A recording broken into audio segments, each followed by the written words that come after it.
Taiwan Part 1 was launched, and because it was so successful, napakarami pong sumama at we all had a great time. We wanted to bring you another chance to travel to Taiwan with a celebrity Part 2. Let us watch this.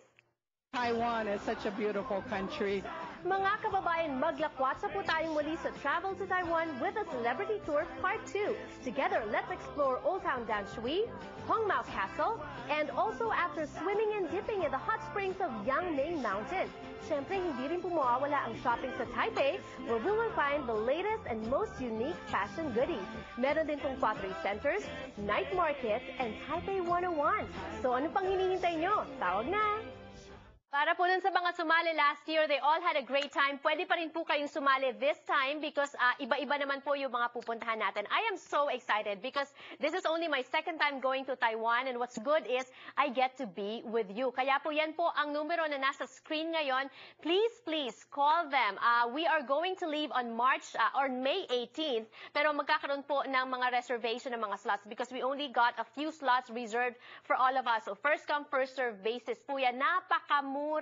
It already includes your trip to Taiwan plus 5 days in Taiwan, all the accommodation, all the meals, plus a side ticket to the Philippines. Para po kung nagbabalak kayong pumunta ng Pilipinas, this is the best deal for you kasi hindi lang kayo pupunta ng Pilipinas, makakadaan pa po kayo ng Taiwan with yours truly. I will be your tour guide, and here's how much fun we had last time shopping, of course, and I'll leave you with this video. I'll see you again tomorrow.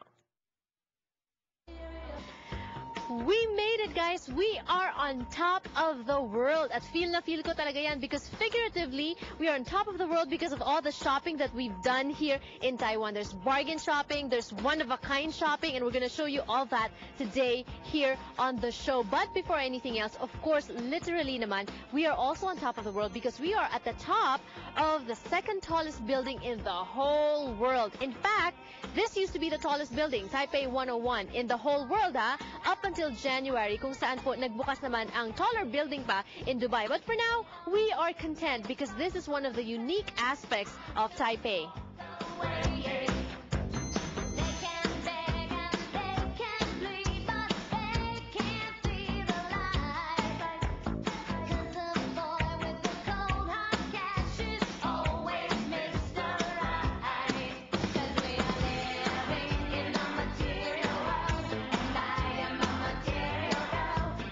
Taipei 101 building is very tall and the brands inside are very high-end. But if high-end shopping is not for you and you're more the bargain hunter, check this one out.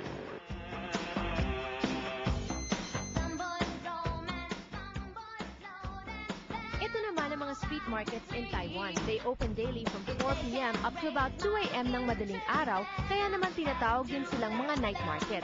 There are several stalls featuring good bargains on clothing, consumer goods, Taiwanese snacks, and specialty drinks. The atmosphere is usually crowded and noisy with hawkers shouting and fast-paced music playing over loudspeakers. Pero okay lang basta mura, diba?